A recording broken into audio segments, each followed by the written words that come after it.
Look at the Afrikaners who dominated South Africans at a critical time when they wanted to ensure total domination. They wanted to make every African speak Afrikaans. Language. Yes. Even after 1994, when the apartheid regime collapsed, yes, there are still areas and schools which are dedicated Afrikaans speaking and teaching. Why? Because they know that ultimately who you are and understanding who you are defines what you do. If you don't respect and know yourself, you will be dominated. And Africa, unfortunately, is still dominated because she is divided, and many of her sons and daughters do not know themselves and do not respect themselves and do not understand themselves. When I listen to many people talk about Pan-Africanism, I get the feeling that they do not know what they are talking about. There is a lot of romanticization of Pan-Africanism. But when you go back to the early days of Pan-Africanism with people like Sylvester Williams of Trinidad and Tobago, yes, you go back to W.E.B. Du Bois, you go back to John Henry Clark, you go back to Marcus Garvey, you go back to Kwame Nkrumah, you go back to Amilcar Cabral, to Sekou Touré, to Nyerere, then you begin to understand that Pan-Africanism was never meant to be fossilized and to be romanticized. It had its phases. In the days of slavery, you could understand what Sylvester Williams was saying in Trinidad and Tobago. What Garvey was saying in Jamaica and for the black people with the Lone Star. When the most iconic of the Pan-African conferences takes place in 1945 in Manchester, it is the period when African countries are under colonial yoke, except at that time, Liberia, Ethiopia, and Egypt. And all Africans are struggling to regain independence. So Pan-Africanism acquires a new enthusiasm, the desire to be free. When the leaders of Africa, the 32 of them, meet in Addis Ababa, Ethiopia in the month of May 1963, the calling is different. And the most passionate voice is, of course, Nkrumah. He can already foresee that if Africans don't unite, the Berlin spirit, which was still alive, and I dare say is alive today, which is divide and conquer and dominate, will prevail.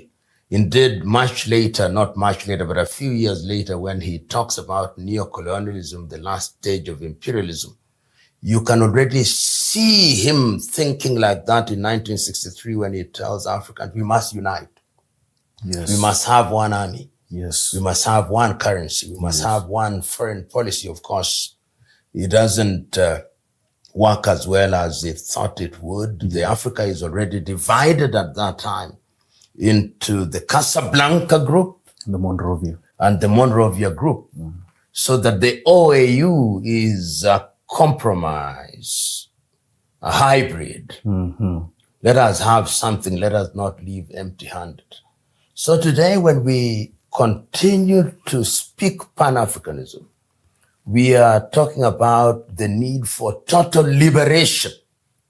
And that total liberation must be political, it must be economic, it must be spiritual, it must be linguistic, it must encompass the totality of the African being. And it is not going to be easy. It is not for the faint-hearted. It's not. It must not be lip deep. Yeah. It must not be mouth deep. It must be embedded in our hearts. And this message that we carry is not new. We are simply walking in the path that other greater men and women have walked. Yes. As early as 1906, if you remember, in the month of April at the University of Columbia, South Africa, Spixley Kaisa Kaseme, only age 27 at that time, delivers one of the most iconic speeches, the regeneration of Africa. People seldom refer to Pixley Kaisa Kaseme, one of the founders of the African National Congress. In 1996, Thabo Mbeki also delivers an iconic speech, I am an African. Yeah. So all these factors conjoined gives us the impetus and the spirit to never say die. To never say die. Prof, that's a very, very good point. You know, if we could have listened to Osajo for Kwame Nkrumah at that time, when African countries were fresh off of colonization, I think we could have been in a better place right now. Had we listened to him, because as time has gone by, it's getting harder and harder for us to unite, don't you think?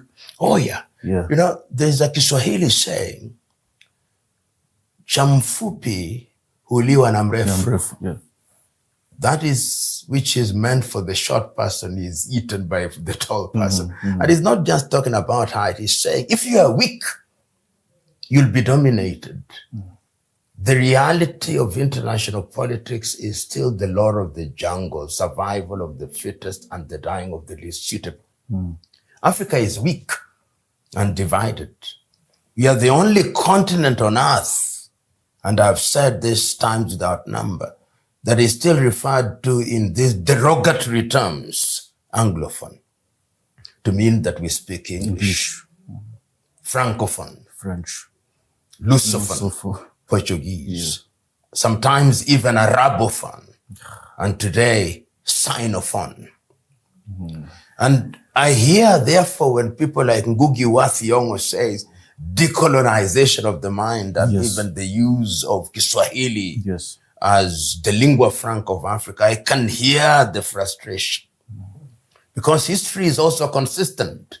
You can never realize real growth in other people's language. Look throughout the world.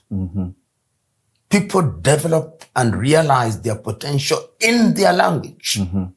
The Chinese, the Arabs, the Indians, the Russians, little Norwegians, Swedes, Danes, Spanish. We are the only continent in the world where our so-called leaders go to a public rally, save for Tanzania, and the language that they use is another tongue. Even here we are using that tongue because we want to communicate to the bulk of them. Otherwise, you would be interviewing me in Kiswahili. Yeah. So it is true that it's not going to be easy, but that which is not difficult is not worth doing. And that is why it is incumbent upon people to look at the Pan-African struggle as an intergenerational struggle, so that one generation carries the baton to the next. And in that way, I believe that ultimately we will realize what we ought to realize. Sometimes it feels like it is an exercise in futility. But I do not believe so. To the extent that you see young men and women across the continent of Africa and in the diaspora speaking this language, to the extent that you yourself has undertaken the task of giving the oxygen of publicity to voices of reason, that tells you that there is hope. There is hope. And that hope is what we must hang on without being prisoners of the hope. That is how we should look at it. Yeah, Prof, let me tell you that there is hope. I've been listening to you for, I'm 25 years old, I'm a Gen Z, and I've been listening to you for a very, very long time, even when I was a teenager. So, you know, it's people like you, people like Elder Maponga, who I've had on the show before, people like Dr. Kaba Kamene, who I've had on the show. So when I speak to people who have inspired me, and when I meet them face to face, I'm like, wow, like it's a pleasure. And one thing I've realized is the prof that I see on TV, the Maponga I see on TV, the Dr. Kaba who I see on TV, when I meet them in person or virtually, they are the same people. And it just shows you that this isn't theatrics. This is real. This is real. Prof, one thing that I think maybe few people or probably no one has ever asked you is, what was the moment that you fell in love with Pan-Africanism? Because for me, it was, I told you the first time we met, it was my history teacher who was really, really passionate about Marcus Garvey, W.E.B. Du Bois, and Booker T. Washington. And he really went deep when he really didn't have to, because it wasn't an important topic in the Kenyan syllabus, but he took his time. That's when I fell in love, when I was 18 years old in Form 4. What was that time? Was it a book? Was it a teacher? Was it a lecturer? What was that time that you said? 1975. As a young Form 1 student, that is when I got to read the speeches that were delivered by the 32 leaders in Addis Ababa in 1963. Wow. That is many years ago. Yeah. You are not born, of course, at that time. I wasn't even... And I was in Form 1 myself. Wow. And I started getting to know about these individuals and reading about them, reading the history of colonization. And I, of course, then interacted with the writings, not only of Nkrumah, the writings of Nyerere, the writings of Marcus Garvey. Yes. And the journey has remained alive and well throughout the ages, so that even when I'm studying history, one of the areas that I loved most was the history of African national movements. And of course, when I joined the university, I started getting in touch with some of these iconic individuals who were then alive, like Mwalimu Nyerere, Samora, yes. John Garang Di Mabior. And that, of course, energized my activities in that regard, so that they were no longer just people I read in books. People I met. Oh, wow. And that really has been the journey. So I had the advantage of serving as an intern at Mwalimu's Foundation in Dar es Salaam, working with John Garang Di Mabior. These are rare opportunities. So that is why it is incumbent upon us to also energize another generation. And consistency is very critical. Yes. One of the things that makes me very unhappy today in Africa is that we have a bunch of politicians, and I use the word bunch very deliberately, who say with their mouths what they do not believe in their hearts. You look at the way they conduct affairs. I listen to some of them when they are at international fora, whether it's at the AU, whether it's at the UN. They have these speeches which are written for them, where they quote all manner of things, but they don't believe it. Yes. When they come to their homes, then they become ethnic kingpins. They are appealing to ethnic sensibilities, primitive ethnic sensibilities. Some of them even appeal to very jaundiced, if you may, religious sensibilities. They divide Africa. They confuse the African audiences. And as Samora once said, for Africa to realize our potential, the tribe must die. Yeah. And it did not mean that you eliminate languages, that you eliminate diversity. What he meant was that it cannot be the basis of decision making. Nyerere put it so very well. How can any sensible person be boarding the bus of ethnicity in the 21st century?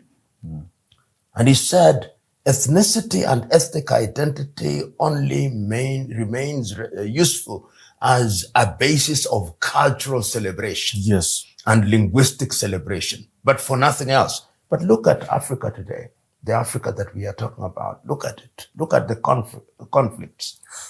Look at Sudan. It's crazy. Look at Somalia. Crazy. Look at Democratic Republic of Congo. Look at Central Africa. Look at Southern Cameroon. Look at Northern Sahel. Look at South Sudan. Look at Ethiopia. Look at Kenya. When we found political parties, it is on the basis of ethnic identity. Yeah. We may have manifestos which are well written by European experts, but we don't believe in them. And I give these examples in order to demonstrate that when we talk about Pan-Africanism, we must rethink it. You are interviewing me at a very opportune time, that on the 9th day of November 2025, we'll be celebrating the second anniversary of the Pan-African Institute at Kenya University in Makueni in Kenya. President Ian Kama will be our guest of honor.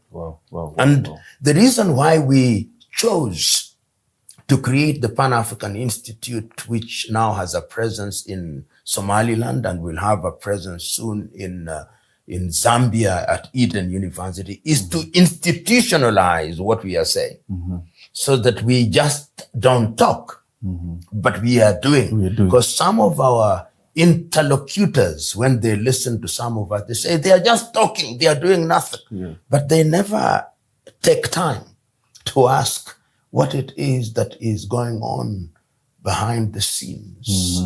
Which young people are being energized, which young people are involved in very amazing activities across the continent of Africa. They are there.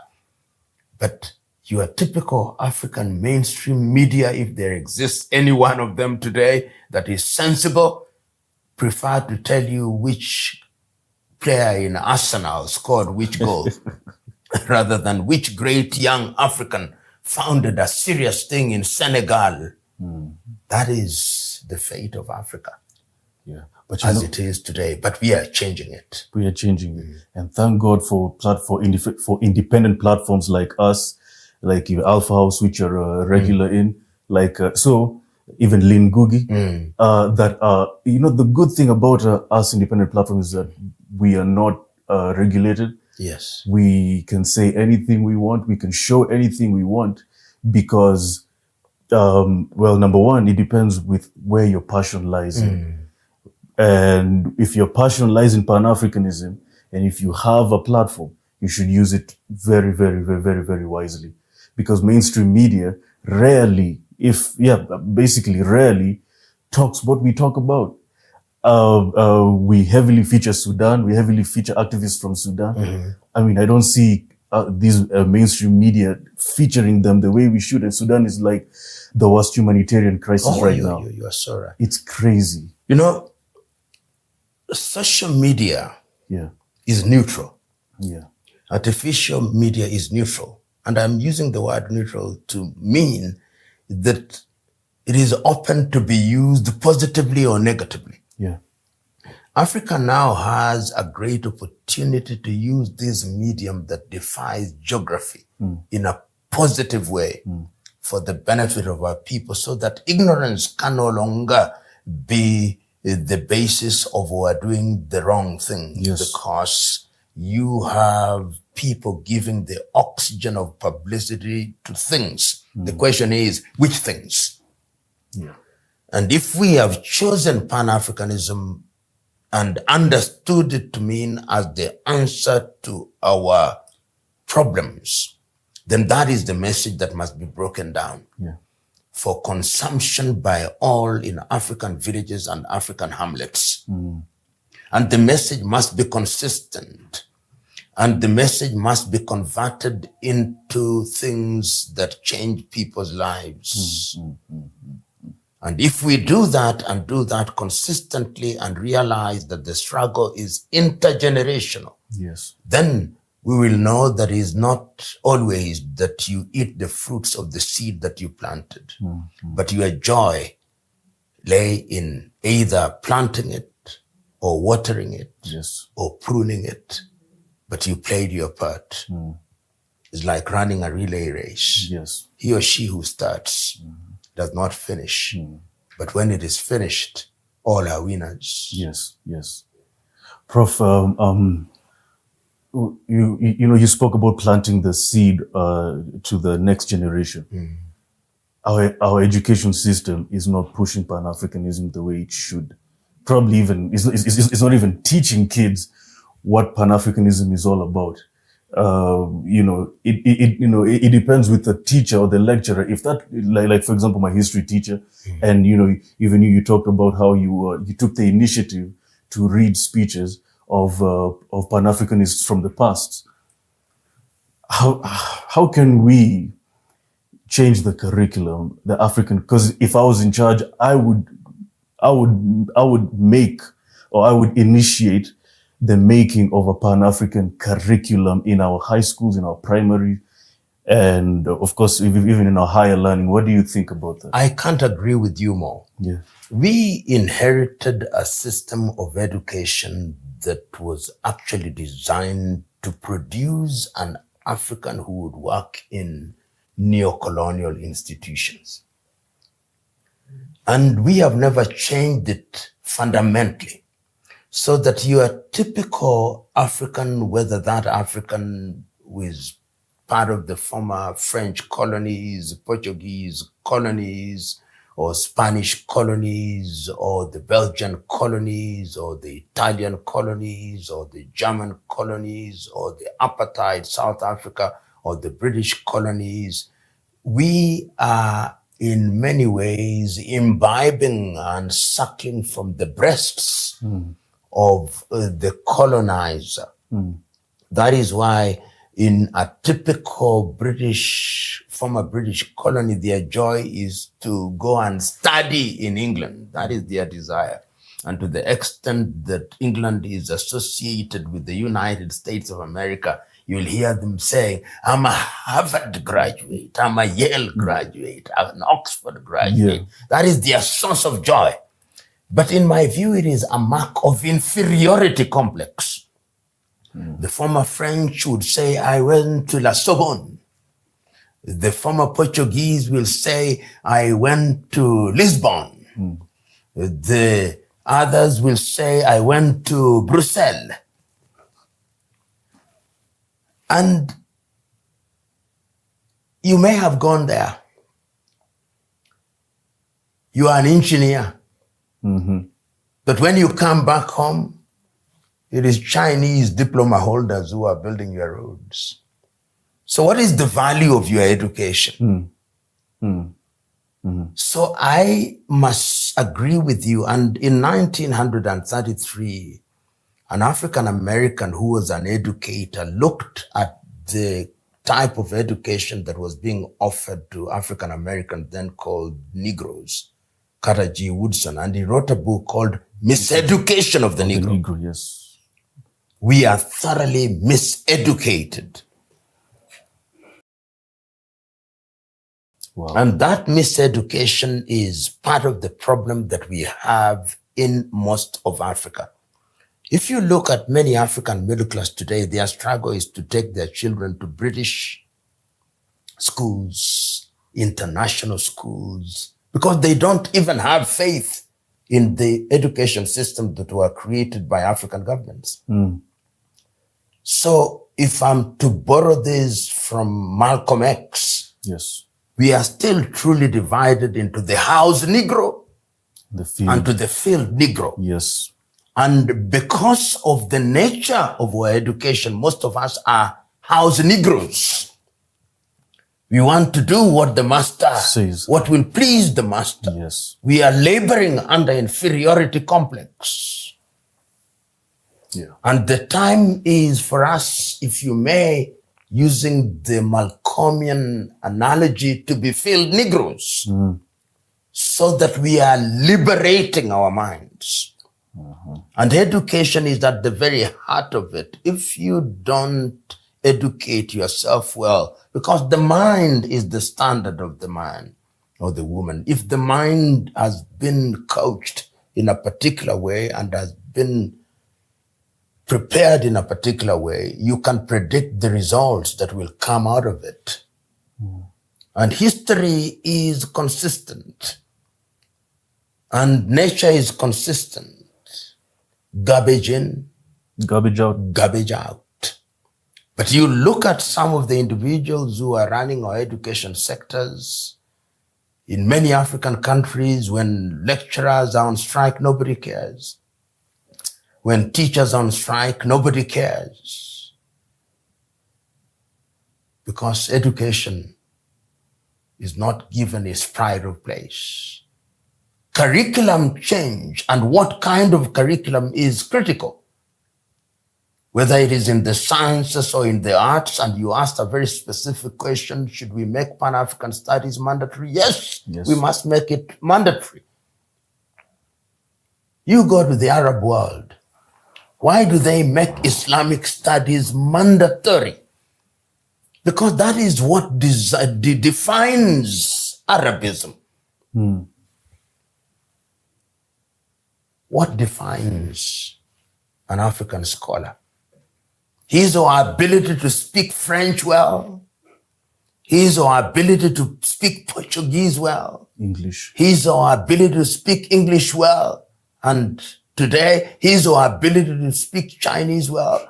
So that if you speak Yoruba well, or Gikoyo, or Shona, or Zulu, people wonder, how did you go to school? Yeah.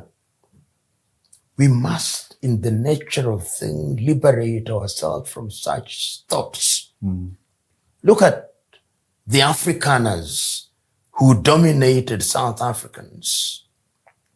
At a critical time when they wanted to ensure total domination, they wanted to make every African speak Afrikaans.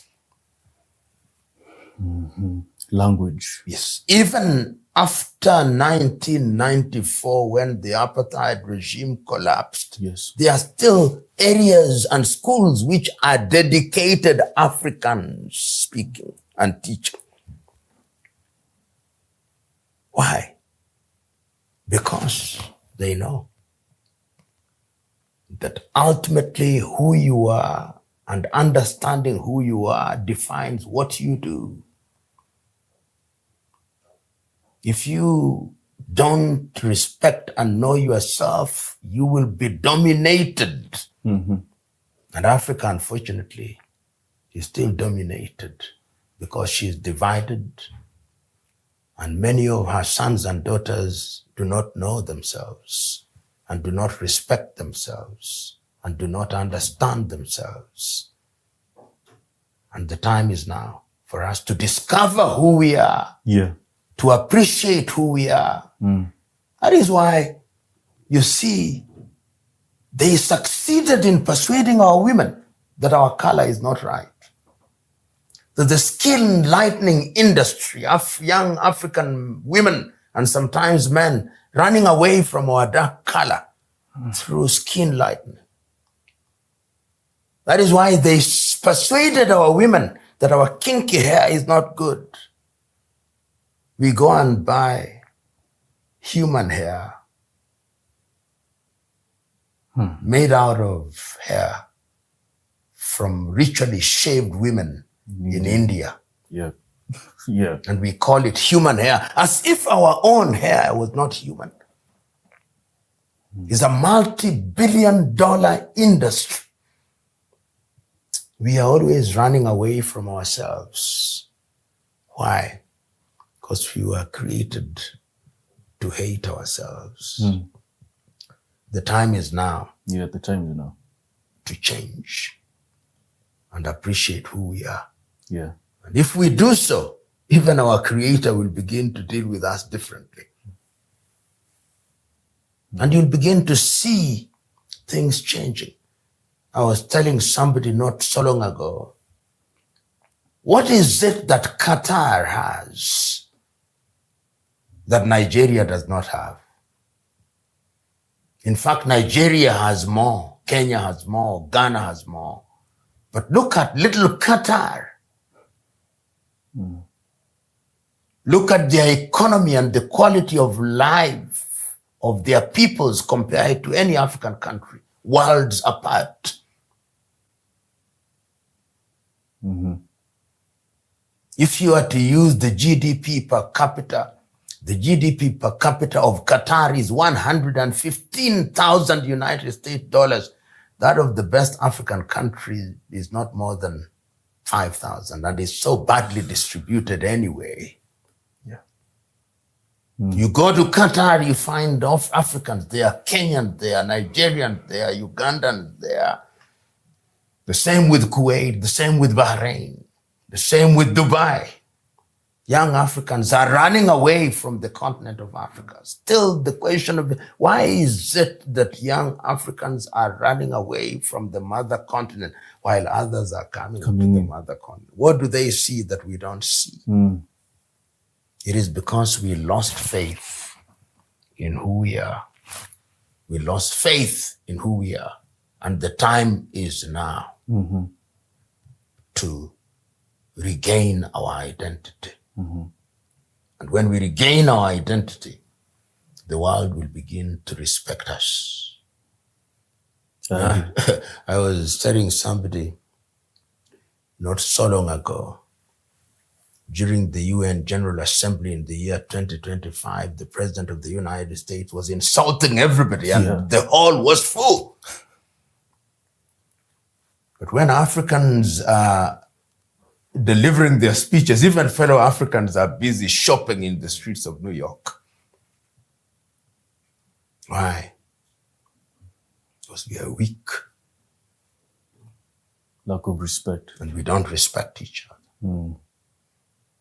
That is the tragedy. But beyond lamentation, we must now roll up our sleeves and begin to do that which is good and right. And that which is good and right starts with self-identity and then beginning to do things village by village, village by village. Mwalimu Nyerere put it so very well in 1967. I think that is after the Arusha Declaration. He said, let the Americans go to the moon. Let us supply water in the villages. That is our priority.